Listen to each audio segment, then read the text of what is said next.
So I often have a hard time falling in love with electric vehicles.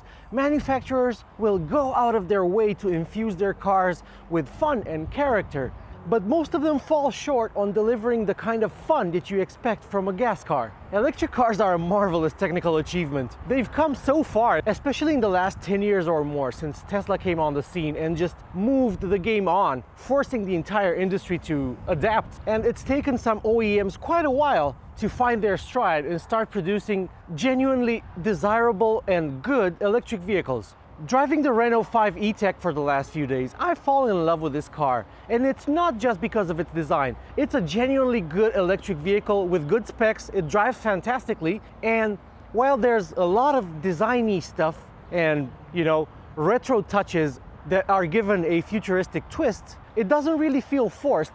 And it's a design tour de force. So while this may look like a fashion accessory, it's actually a very good electric vehicle built on a good platform with good driving dynamics, good specs, good range, and I think it's going to be a huge success for Renault. Let me walk you around it. There's a lot of rally car about the Renault 5. It looks very planted and wide, even though it's also kind of a tall vehicle, but its stance is perfect. Renault nailed the way this car sits on the road. It looks wide and looks aggressive, but not in an intimidating way like some manufacturers are doing. It has a lot of squared off details that are meant to evoke the 80s, and they do so in a very tasteful and honoring way. This car is inspired, as its name suggests, by the Renault 5, but a lot of the inspiration actually comes from the Renault 5 Turbo 2, which is the rally homologation special that was built in a handful of examples to allow Renault to participate in rallies. That car was mid-engined and it's now become an icon, and they are quite expensive, but also very special to drive. And some of that specialness has been infused into this EV. The Renault 5 inspiration is very clear from the side as well, with the shape of the roof and the entire vehicle for that matter, especially the rear end, which has a fastback type design. It's not a very squared off hatchback. This is a direct nod to the original Renault 5, and it looks brilliant in 2025 as well. My tester has the contrasting black roof, which is I think a 400 or 600 euro optional extra, and it also gives you this red stripe. These are a must-have if you ask me, so even if you buy the base Renault 5, you need the contrasting roof because it hides some of the height. Renault has tried to hide the height with these quite prominent side skirts, finished in black on my tester, but between these two black elements on the top and bottom of the vehicle, it does help it visually shrink, or not shrink, but it's lower. Another neat visual touch, which is nothing new, but it just works in this context, are hidden rear door handles. So while you're not going to really mistake this car for a 3-door, the fact that there isn't one of these bulky handles on the rear door as well just makes it look better. All Renault 5s come with 18-inch wheels. There are 2 designs of alloy wheels, and the base cars have what I think are some really good looking hubcaps, also retro designed. Those are some hubcaps that I would not mind sporting. I think Renault did a fantastic job there as well. Here on the side you got the charge port, Type 2 and CCS. The car has an 11 kilowatt onboard charger, and you can DC fast charge it at up to 100 kilowatts. That's nothing to write home about in an age when Chinese production vehicles are charging at almost 1 megawatt today. But for the size of battery that this has, 100 kilowatts is enough. I think the rear of the Renault 5 is especially successful. As I said, it has this sloping C-pillar design, which I can't get enough of, that just blends into these tall light clusters with a 3D effect design. They look outstanding. There's also a hint of a vent. I'm gonna allow it. It's pure fakery, but it reminds you of the Turbo 2, and it nicely blends into these quite wide flanks. This is a great looking car. I also like this bar that runs all the way around the rear hatch. It says Renault on it. There's no Renault diamond here. It's just spelled out. And then you get a nice stylized 5 toward the right of the car. I think this looks brilliant. I can't help but stare at it. I've had this car for a few days, and each time I've locked it, I've always looked back at it. And I do that with very few cars these days. But the Renault 5 is a head turner, even for myself. I like the floating roof from the back. You can really appreciate just what it does to the design, and it helps this car achieve its full potential. I think, as I said, you should definitely get it if you're ordering one of these. And I will also get it in this lovely shade of sparkling yellow. There are a few colors available, but I would either get this or the green. Those look absolutely fantastic. There are also lots of 5s on the exterior. So one is here on the wheel, another one is on the graphic there. This is optional, but I really like it because it follows the contour of the body. There's another 5 here on the hood, which is meant to evoke the vent on the classic Renault 5. Here it is actually lit up and it does an animation when you unlock the vehicle. I don't think you can legally keep it on while driving, although I would because it looks brilliant. It's kind of like having the Mercedes star here on the hood, except that it's a 5 that lights up closer to the windscreen. I just love it. It's so brilliant. There is another subtle 5 here in the daytime running light assembly. Oh yeah, and there's this French coque that's also present in several places around the car, mainly on the glass, but also inside. And there is another 5, which is kind of an obvious one because it's this one. The car is reasonably practical too, with a trunk that can hold 316 liters, which is pretty good for a car of this size. And you can, of course, fold the rear seats down to get a lot more space. Oh, cool. These brackets that the seats hold on to are also yellow. Under the hood, you don't get a frunk, and it actually looks quite similar to a combustion engine car. They didn't even try to hide it with one of those plastic covers. And I actually prefer this approach. It saves Renault a few cents, and it just makes the whole thing look and feel more mechanical. So the motor is actually down there, and what you see on top of it is the inverter and some other electronics that make this whole thing run. And there's even a 12-volt battery.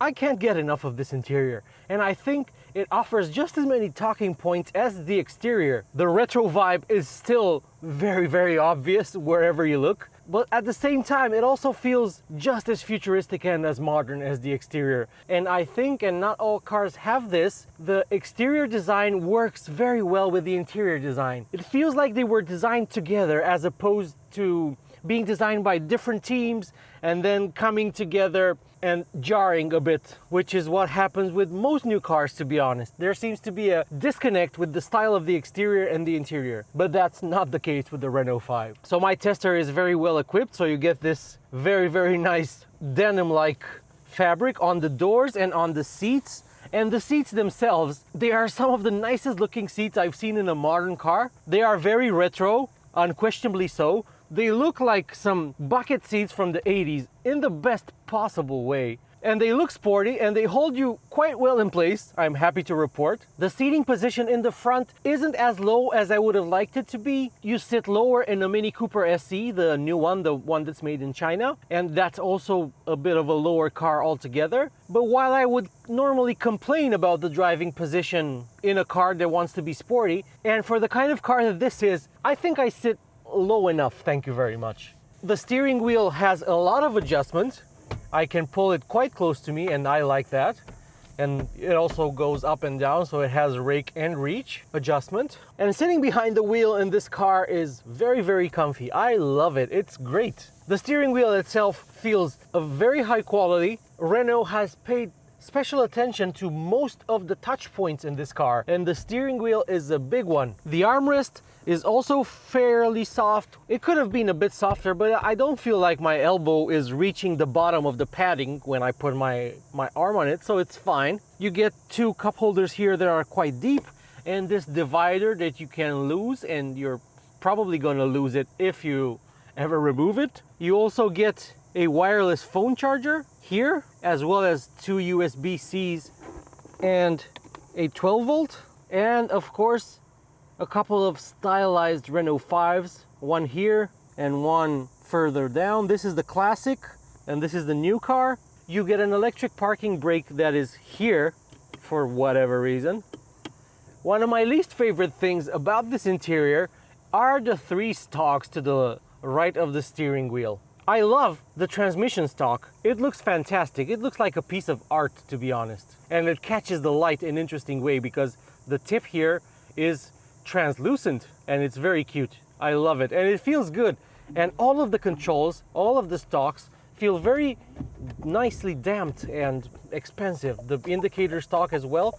These feel better than on some premium cars that I've tried recently. I'm not gonna name names. This thing, there is a relic from decades past, but Renault continues to use it. I've owned a few Renaults in my time and I know that this is here and I know what it does and I can operate it without looking. But for somebody who isn't familiar with these cars, it might take a little bit of getting used to. And it's just a weird decision to have three things here and you will hit them by mistake. One thing I really like about this interior, and kudos to Renault, is the row of physical controls. You have temperature adjustment here, fan speed, defrost, rear defog, an auto function that has auto, soft and fast settings, recirculation, AC, you can choose where the air comes out, and a dedicated button to turn everything off.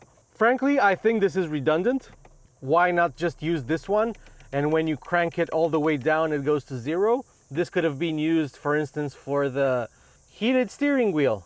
That is an option on this car and one that you should totally get because it just works with this really fancy feeling steering wheel. The fact that it's heated makes it even fancier. Space in the back is not great, as you would expect. This is in my driving position and there is no footroom. I have the seat cranked all the way down because that's how you get the best driving experience and you feel the most connected to the car. But it leaves me with no room to put my feet underneath the front seat, which is kind of a bummer. And sitting back here, it's kind of barren. You don't even get charging USBs or a vent that blows cold air. But on the flip side, visibility is pretty good here. It doesn't feel claustrophobic and you're still treated to the same fairly good materials. I mean, except for the, scratchy stuff on the doors and some of the plastics here. But you get that on premium cars these days, so, it is what it is. But I can't help but remember that my 2002 Clio had much better plastics on top of the door cards. So, something has been lost through the decades. I'm not sure I could spend a long time here. Maybe if I don't know, do something weird with my feet, just maybe sit like this, I guess. Then if I do this, although I'm sure this wouldn't be comfortable either. But at least I can play with this little tag here that shows you all of the cars that inspired the current Renault 5, the 1972 original, the 1980 Turbo 2, and the second generation that appeared in 1984. Do both seats have it? No, it's just on the driver's seat. So a little tag, very cool Easter egg by Renault. Even when you're in the back, you can still appreciate this textured, contoured headliner that looks like my abs should, but don't. The screens in this car are also really good. Both have a diagonal of around 10 inches, but they have different aspect ratios. The one in front of the driver looks ultra wide, while the central one is closer to a 16:9 ratio. You can change what you see in front of the driver and you can cycle through several screens, and this one would be used for the adaptive cruise control. This is the standard screen that centers your speedo. It's just digital, and I like how this line overlaps the numbers here. I think that's a cool touch. Some people I've seen have criticized it, but I think it's designy and nice. You then get a charge power meter, so this tells you whether you're draining the battery or putting charge back into it. You get a map screen, which, as you can see here, is Google Maps, and that's because the infotainment is based on Android Automotive. So you get all of the connectivity and functionality that comes with, including a Play Store where you can get apps, lots of apps. The screen itself is amazing. It looks good. It works very well. I absolutely love the screen. It's very simple. You can have Apple CarPlay or Android Auto in this car. As you can see, Android Auto and Apple CarPlay. But it's one of the few cars where I didn't feel like I needed it. Plus, you have Google Maps, which is the best map. And whenever you're browsing through the infotainment menus, there's no lag or stuttering, and it's always really nice. You also have an intelligent AI-powered virtual assistant called Renault, R-E-N-O. And you summon it by saying, "Hey Renault, how smart are you?" You can see it's thinking. I'm designed to assist you with a wide range of questions about Renault electric cars, including features, specifications, and more. I'm here to make your driving experience smoother and more enjoyable. Are you powered by artificial intelligence? And if so, prove it. Yes, I am powered by artificial intelligence, designed to assist you with information about Renault electric cars. I utilize advanced algorithms to understand your queries and provide relevant, real-time responses. Prove the fact that you are powered by AI. Tell me something that you could only tell me if you were powered by AI. I can analyze vast amounts of data to provide personalized driving tips based on your habits. For instance, I can suggest optimal charging times to save you money based on electricity rates. So you're integrated with the route planning too. I could ask you to plan a route for me that would include the best possible charging locations. I can help you with route planning to ensure you have the best journey possible. Just provide your destination and I'll find the optimal route for you. So yeah, it's pretty good. It understands what you ask it. It's there's nothing to complain about, to be honest. This car is a very complete package. It also has a Harman Kardon sound system, which sounds very Harman Kardon in the best possible way. It's about as good as it is in a Mini. Let me see if there are Harman Kardon logos here. There are not, so only the tweeters have Harman Kardon written on them. So maybe just the tweeters are Harman Kardon. But there's a subwoofer in the back. The sound system is of course optional. So this car as tested costs 35,600 euros and the Harman Kardon system is 600 euros. The optional extra charging cable is 300 euros. The safety pack is 650 euros. The two-tone paint is 1,100 euros. The V2L function, which is something that most EVs still don't have to this day, but the Renault 5 has it, so it's a 200 euro option, and you need a special adapter, which I'm not sure I saw in the trunk, but maybe it's there. And the total price with VAT and everything on it is 35,600 euros for this car. But none of this would really matter if this car was bad to drive, but thankfully it isn't. So let's take it for a spin. The Renault 5 is built on a platform called CMF EV. Renault also calls it Ampere Small, and it currently underpins this, the Renault 5, the Renault 4. It's also going to be used in a future Twingo, which is going to be a more affordable and slightly smaller alternative to this, which instead of 1970s and 80s design cues is going to be packed full of 1990s nostalgia, and I think it's going to be pretty awesome. There's also going to be a Dacia Spring replacement built on this platform, which will be even cheaper than the new Twingo. And that's also pretty exciting because Dacia has been doing some fantastic things and the market is rewarding it for, you know, making good, honest, very well priced cars. My tester is the top of the line Renault 5 with the big 52 kilowatt hour battery pack that provides up to 400 kilometers of WLTP range. It has a single front mounted motor that makes 150 horsepower and it sends this 1.45 ton car to 100 kilometers per hour in 8 seconds. There's a lower powered version of this car that makes 120 horsepower and gets a smaller 40 kilowatt hour battery pack that's good for 300 kilometers WLTP. That's also around 100 kilos lighter than this. And I've also seen that there's a 95 horsepower version of this car, but we don't get it here for some reason. This top of the range model is pretty punchy actually. It's not quite as quick as I thought it was gonna be, considering its claimed 0 to 100 kilometers per hour time, but it's quick enough. It chirps the tires when you floor it, even if you're already going. The car allows you to turn off traction control, but it's not really fully off. It's just a more permissive setting that allows some slip. The car really grips the road well, but the suspension setup is remarkably well judged. The car is firm, in keeping with its quite sporty looking exterior and the rally-like stance, but in true French tradition, it is also surprisingly comfortable. washboard type imperfections in the road will make it feel a bit jiggly and bouncy, but that would be true for any car, to be honest, not just the Renault 5. I like that you can nip through traffic in this. It gives you confidence to be quite a spirited urban driver, which suits me perfectly, because that's how I would describe myself, especially in the cutthroat environment that is Bucharest at rush hour. I really like the suspension setup in this car. It's very well judged.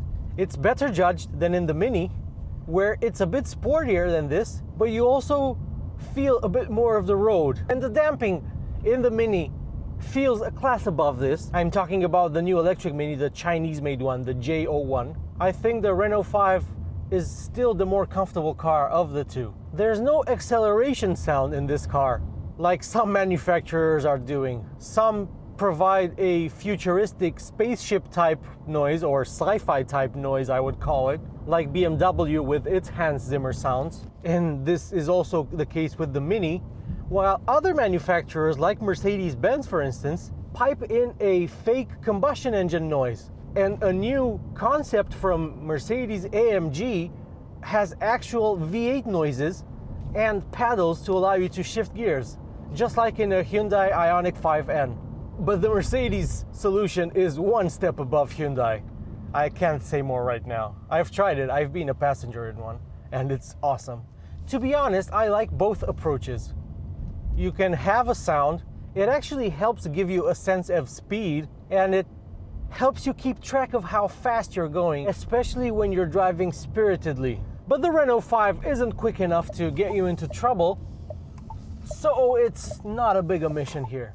So this car has enough power for some pretty pokey urban driving, but if you show it a corner, it grips and holds on surprisingly well. My Tesla has some Continental Eco Conti Contact, whatever they're called, 6. And while you do get understeer eventually, the car really likes to grip onto the road. It feels very sure-footed, and if you really chuck it in, it feels like it's rotating around you, like the best sporty hatches do. I remember my old Clio Coupe, a 2002 car, that had some comical lift-off oversteer. It might have been alarming for somebody who wasn't used to it, but I used to lift off mid-corner and catch it, and I had the best time. I was in my 20s, don't judge me. And this feels like it's almost as eager to do that as my old Clio. There is a hot hatch version of this called the Alpine A290, but it also gets a lot more power, 220 horsepower. It gets a much more aggressive suspension setup with wheel alignment that really allows the back to step out. And the electronic stability program in that car does encourage lift-off oversteer. I have actually reached out to Alpine, and they did respond to my email, and I specifically asked them that I really want to drive an A290, and they said, sure, but you're gonna have to come to Paris or some other market where it's sold, because in Eastern Europe, where I'm from, Alpine is not present. The closest market to home is Italy, and I've asked for one in Milan, and I'm going to keep pestering them with emails until they give me a date so I can fly in and try it. Hopefully I can take it up the Stelvio Pass or something. But until then, I'm definitely enjoying my time in the Renault 5. It's definitely the most characterful EV that I've ever driven. It's a car that is dominated by its design, but its appeal is more than skin deep. It's a well-engineered car that drives great. It has decent efficiency, good range, and you can actually come quite close to achieving its claimed WLTP range, which is quite surprising because WLTP is usually a bit on the optimistic side. When I picked this car up from Renault, it was charged up to 99%, and the range prediction was 390 something, and it had an efficiency of around 15.1 kilowatt hours per 100 kilometers. Let's see what I've averaged. So it's still 15.1, and it's varied over the few days that I've had this car. It went up to 16 at one point, but also dropped to 14.2, I think it was the lowest. So this is the average, and it really depends on your driving. Apparently there's an entire story behind this car. So Renault CEO Luca De Meo was not happy with the first design proposals, and the car got redesigned several times, and the company boss also wanted the development process to be expedited, to drop from 4 years to 3, and he wasn't happy with many of the decisions, so he kind of micromanaged a lot of stuff, which earned this car the nickname the boss's car. But Mr. De Meo, you did a fantastic job. This is a great little car. It makes me happy. It makes me want one. The base car is 25,000, 24,900. And if you want the big battery and more power, I think you need to pay 2,000 or 3,000 euros extra, which, depending on what you're going to use the car for, is up to you. I don't think 300 kilometers is a low range rating for a car like this. Oh no, a roundabout. Should I brake? Nah, I'm not going to brake. I'm just going to chuck it in. The car isn't perfect. Obviously, no car is, not even the really, really expensive ones. And in those cars, you really can't forgive some of the flaws. One thing it's missing is one pedal driving though. You have a D and B mode, but even in B mode, the regen isn't that strong. And when the car reaches around 6-7 kilometers per hour, it will keep creeping forward. This is a weird decision by Renault, because the Renault 4, this car's slightly larger crossover brother, does have, you can adjust the level of regen and you can put it in one pedal driving mode. So the platform supports it. Maybe it was a cost thing. Maybe Renault will add it when the time comes to facelift this car. I don't know. But if you've driven EVs, you kind of get used to the whole one pedal driving thing, and you do miss it.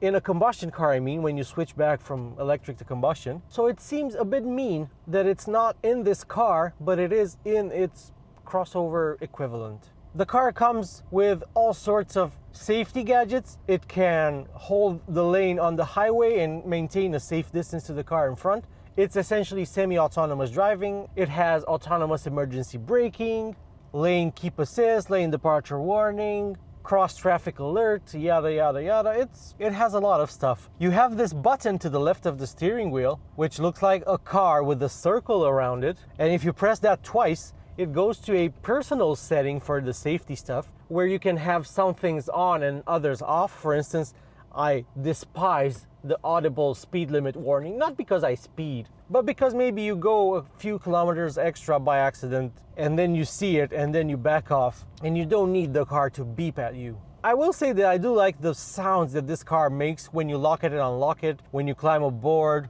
and even the speed limit warning sound is nowhere near as annoying as it is in some other cars. I like this car.